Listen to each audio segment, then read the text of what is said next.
Whoa. You guys gotta stop sneaking up on me, man. I have a knife in my hand. You know, be careful. Anyway, you guys came at a good time today because we're gonna be making something cool. And to be honest, I haven't even mastered this recipe yet. So it might come out a little wonky. Regardless though, the macros are really good. And I encourage you guys to try it for yourself. But before we even get started on that, I'm gonna show you what I'm cutting up. Just some sweet potato. This is gonna go in the air fryer, but that takes like 20 minutes. So it's gonna get a head start on that now. So then when we get to our main course, potatoes are already ready. So I'm gonna go ahead and keep chopping this up.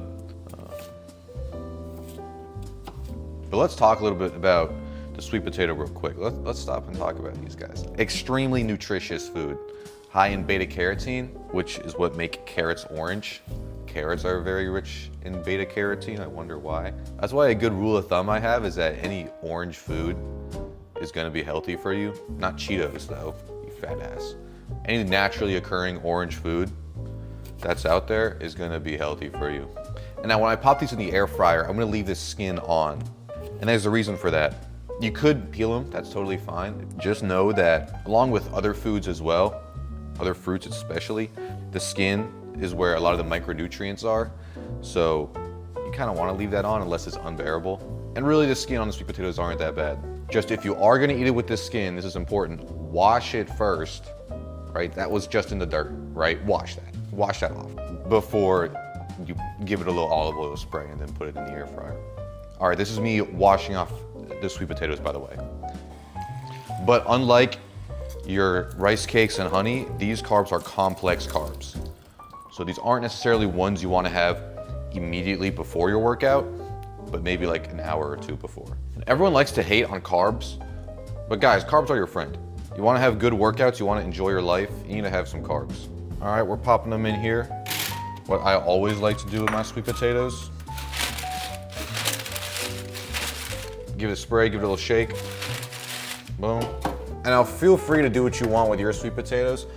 Just saying, in my experience, I think garlic powder and paprika are a mean combo that goes really well here.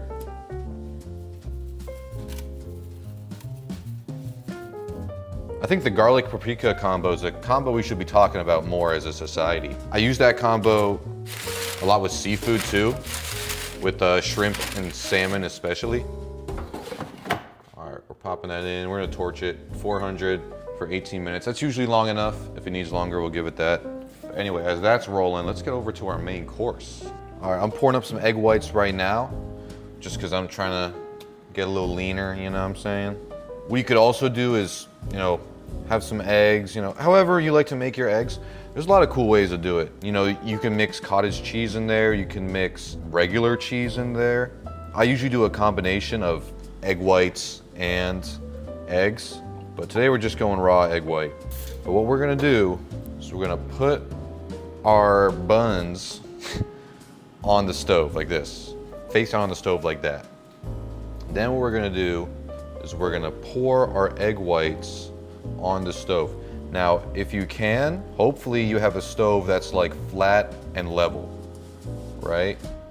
Unfortunately, mine's a little lopsided, so sometimes it might be a little uneven with the egg white distribution, but that's okay. You know, that's why I'll be rotating the stove around as we go on occasion, so then we get an even amount of egg white distribution, but it's not gonna be perfect, that's okay.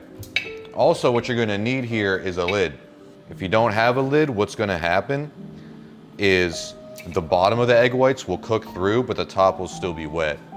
So you're gonna put a lid on it, so that way the heat gets trapped and cooks the upper part as well as the part that's on the pan. I'm gonna start cleaning this area up and getting ready for what we're gonna put on the sandwich. Okay, for the protein, I'll be doing these deli meats.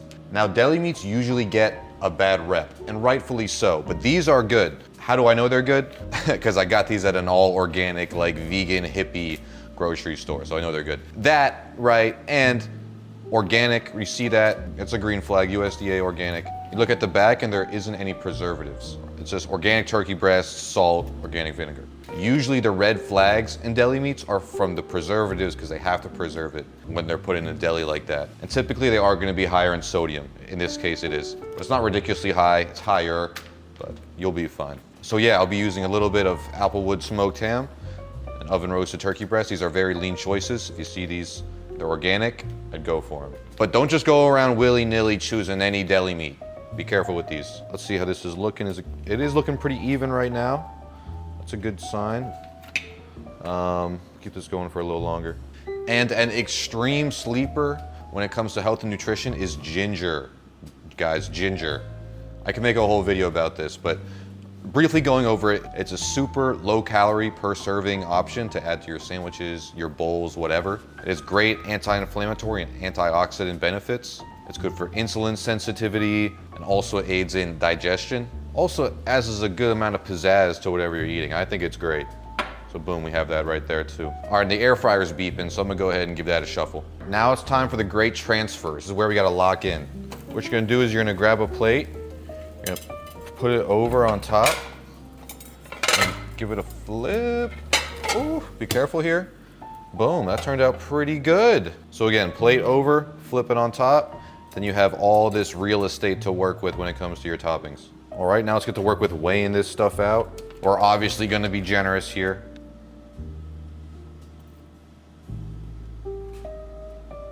See, what's also annoying about the deli meats is that the nutrition label is weighed per gram and not per slice. So you kinda gotta like do a half slice sometimes, like this, to get an accurate reading on whatever you're weighing. Turkey breast, look for 56, it's 52. See, so now we gotta like divide this slice into like a fourth. Like, what are we doing, guys? There we go. Throw on our little cheese thing. Then a little bit of our ginger. Looking good. Then all we're gonna do is just fold this over. Look at that. It's gonna look a little awkward here. You guys just gonna have to deal with that. More food for you, who's complaining? It's like an omelet sandwich. All right, those sweet potatoes are almost ready, so I'm gonna go ahead and grab those right now. And then for condiments, you can get creative with whatever you wanna do. Today, I'm running the mustard. Mustard is great if you're on a cut. It's very low in calorie. This is 0 calorie, but this is also for a serving of 5 grams, and no one eats 5 grams of mustard. But regardless, it's low in calorie and pretty low in sodium considering, you know, all the other sauces you see out there. So I think this is a consistent go-to for me. Plus, I like the flavor, you know? So we're gonna add a little bit of this on here.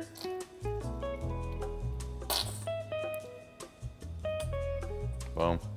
All right, guys, when it's all said and done, we should have something looking like this. Going back to the sweet potatoes, these are a great carbohydrate to have, but it's a slow digesting one because it is complex. It's a complex carb. So having these like 2 hours, 3 hours before the gym would be great. But it's also just better in general for satiety. This will keep you a lot more full than a banana would. So this is a more carb dense meal than the ones I usually have on here. But again, if you're gonna get your carbs in, you wanna do it before a workout. I'm gonna have a mean push day today because of this breakfast. But another way I definitely could have made this better is by using like a protein bagel or a lower calorie bread. That's all right though, I'll live. But other ways I like to play around with this is to get more creative with the egg. Like I'll crack some eggs in a bowl, put cottage cheese, whisk it up. All right, egg whites in there too. It's just egg white is a leaner source of protein. Always feels good being lean, so. Another meat you can have on here is tuna. If you guys have been watching my channel for a while, you guys know I'm a big tuna guy. That mercury poisoning stuff is propaganda, guys, I promise. But yeah, I think tuna goes great on this. I didn't add any sauces on the bagel itself, but I'll be dipping it with the mustard, you know. Chicken goes great on here too, you know, if you wanna do chicken. With that being said, I think that covers everything I was looking to cover in this video. I'm gonna go ahead and indulge in this. I'm telling you, it's super simple. If you can make eggs, and you can put bread on a pan, you can make this. And it's a lot less mess than a normal breakfast sandwiches. But yeah, let me know what you would do differently, what you would add to this, what you would change. Love hearing some inspiration from you guys. Let me know if there's other kind of recipes you want me to make healthy. I'm sure I could do it. With that being said, like, subscribe. See you guys next time.